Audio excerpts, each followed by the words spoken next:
Okay, so in this video we're going to be talking about Newton's second law, which a lot of people might say is the most important out of all three laws. In the past couple of videos we talked about Newton's first law, okay, the law of inertia, which says that an object at rest remains at rest, or an object in motion remains in motion at constant velocity unless acted upon by a net force. Okay, and then we in the video after that we talked about different types of forces and how to draw a free body diagram. So in this video we're going to talk about Newton's second law, which is actually a calculation law. So as always, make sure you pay close attention to this video and take good notes as needed.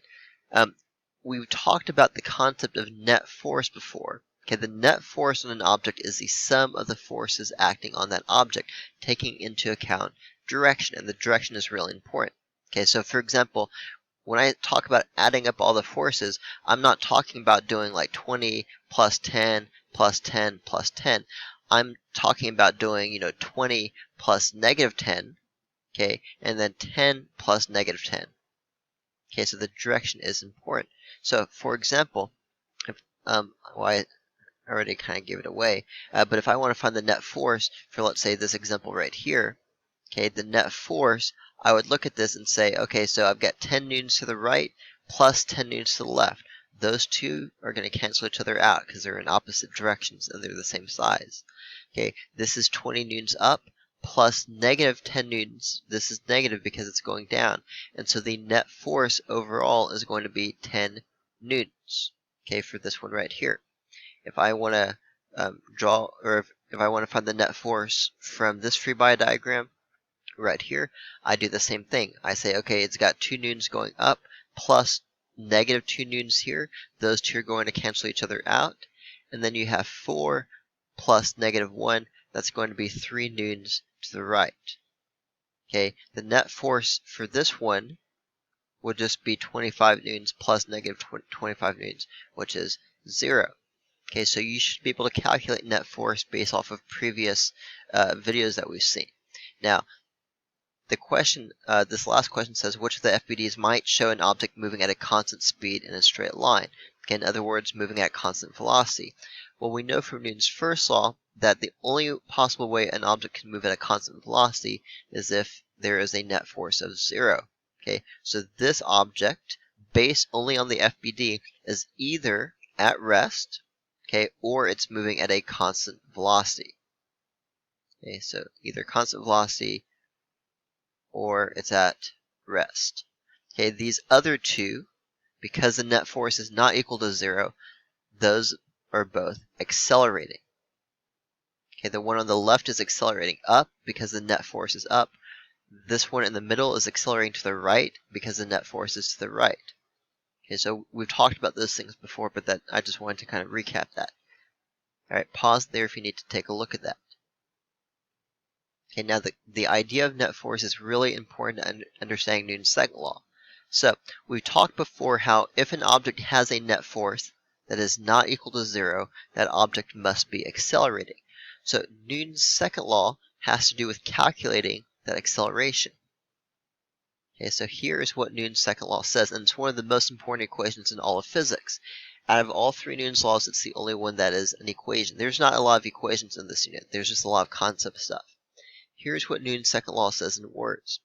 The net force on an object is equal to the mass of the object times the acceleration of that object. Okay, so the net force, this is how we write this as an equation, F net, is equal to the mass, which we know mass is m, times the acceleration of the object, which is a. This equation is Newton's second law. F net is equal to m times a. Okay, that means if you can calculate the net force, you can also calculate the acceleration. And we're not going to do problems like this, but if you have the acceleration, then you can also calculate things like, final velocity and distance and displacement and, initial velocity and stuff like that using the equations that we've seen before. Okay, and so if we had more time, or if this was a more advanced class, we would do problems where you have to use this equation to find the acceleration, and then use the acceleration and plug into one of those other equations we've seen to find something else. Okay, but we're not going to do any problems like that. but that's why this is such an important law. Okay, so F net equals ma, that's Newton's second law. Please keep in mind that this equation only applies for the net force on an object, not individual forces. So the equation is not F equals ma, which a lot of people say it is, but that's not true. It's F net equals ma. Just to recap the units of these different things, net force, any force is measured in newtons.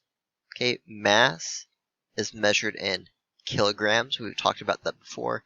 And acceleration, we've done many problems with acceleration, and we should know by now that's measured in meters per second squared. Okay, so pause it here if you need to get any of this down. I want to jump into some examples on the next slide. Okay, so example 1 and 2. We're going to start off with some very, very basic calculation problems with Newton's second law, F net equals ma. Okay, so example 1 says a 14 kilogram box. Right off the bat, I look at the units, kilograms, that is obviously mass. 14 kilogram box is accelerated at 0.5 meters per second squared. Okay, so here are my two pieces of given information. The question is asking what net force must have acted on the box. Well, I know F net equals ma, that's Newton's second law. And so the net force is just going to be 14 times 0.5, which is 7 newtons. And that's it.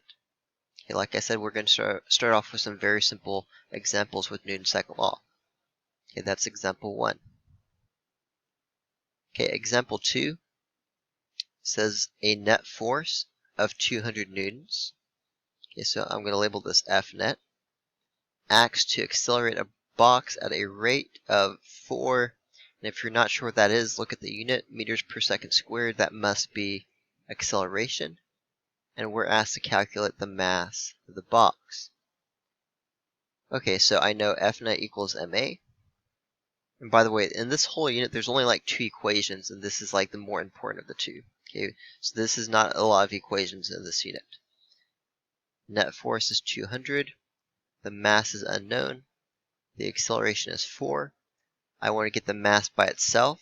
Okay, so what's happening to the mass? It's being multiplied by 4. So I need to divide both sides by 4, like this. And I get the mass is equal to 200 divided by 4, which is 50 kilograms. Okay, so that is example 2. Again, very basic calculation problem with Newton's second law. Pause it there if you need to look at either example 1 or example 2.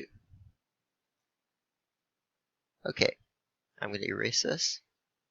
So let's step it up a notch and do some more complicated examples. Example 3, it says a free body diagram for a 6 kilogram object is shown to the right. The first question says describe the motion of this object. Okay, well, in order to do that, I need to figure out, is the net force equal to 0 or not? Okay, I can tell right away that the net force here, I'm going to do 2 plus negative 2. These two are going to cancel. And then I have 4 plus negative 1. Okay, and so the net force is going to be equal to 3 newtons. Because it's not equal to 0, how would I describe the motion of the object? Anytime you have a question saying describe the motion, the only 2 ways to answer that are either it's moving at a constant velocity, or it's at rest, or it's accelerating. And so I would say that this object is accelerating. And if I want to be more specific, I would say it's accelerating to the right. And I know that because the net force is to the right. Now, calculate the net force for this object. I already did that. Keep in mind, when you have a question asking you for net force, F net is equal to m times a, but it also has its own meaning. Because remember, the net force is the sum of the forces. Okay, so just because it says calculate the net force for this object doesn't necessarily mean that you have to use this equation to do so, because F net has its own meaning. Don't forget that, because we've talked about net force before. Okay, so we know the net force is 3 newtons, and then it says calculate the acceleration of this object. Well, from the free body diagram, I found the net force is equal to 3 newtons, and so I have F net is 3. I know that the mass is 6 kilograms because it's one of my givens. And so A is unknown. A is being multiplied by 6. So I divide both sides by 6 like this.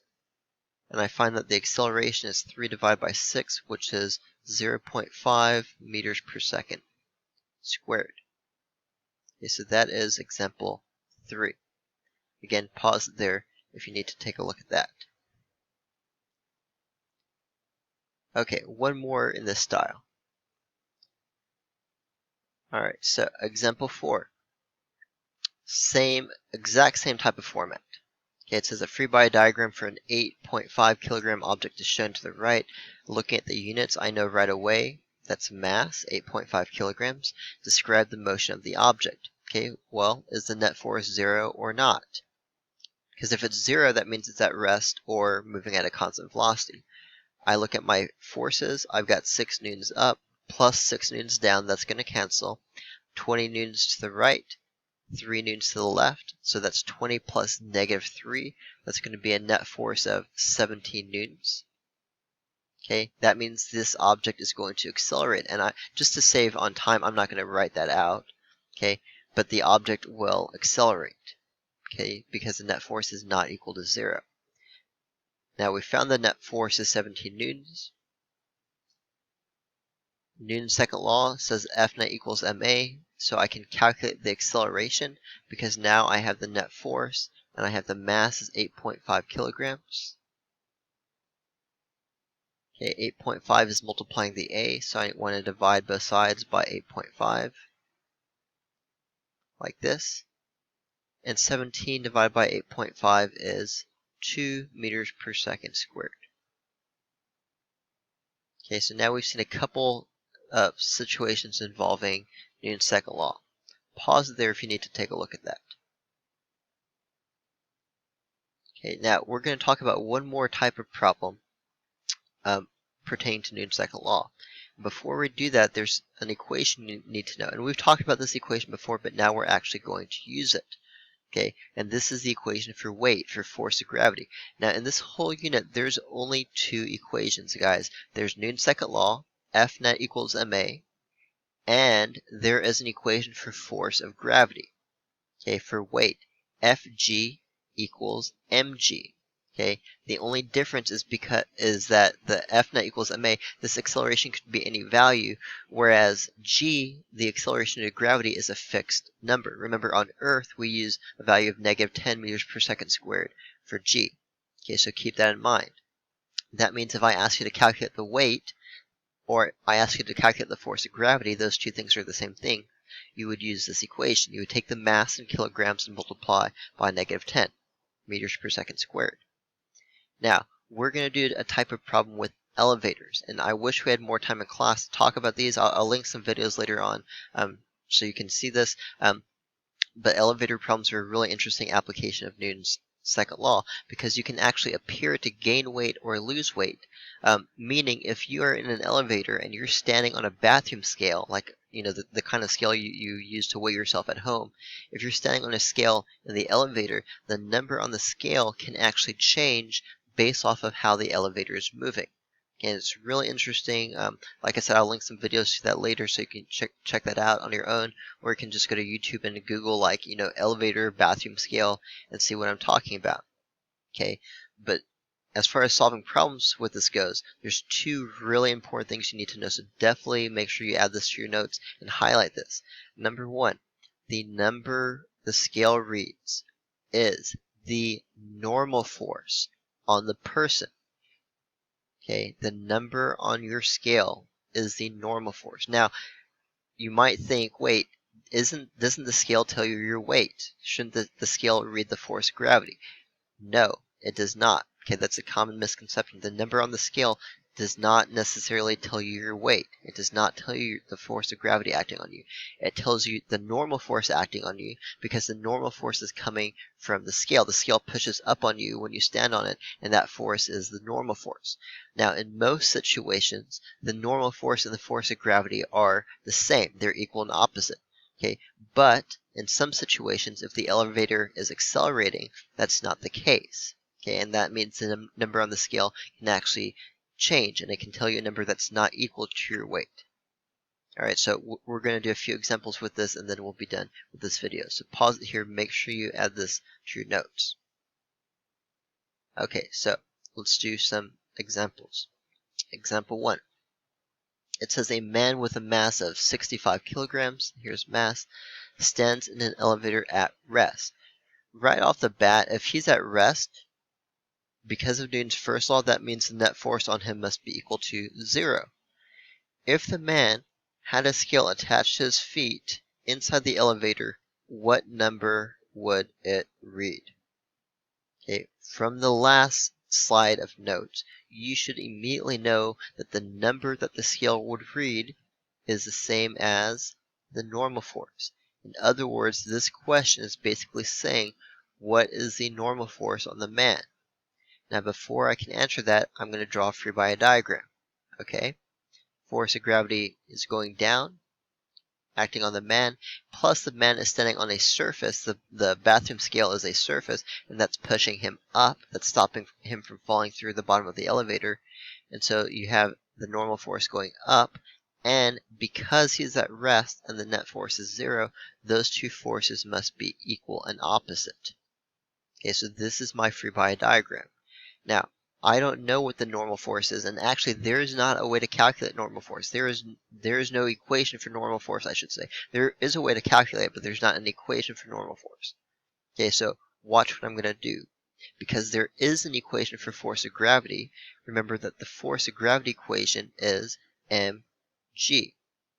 Okay, and I have the mass 65 kilograms, so if I multiply by -10, I get the force of gravity, the man's weight, is negative 650 newtons.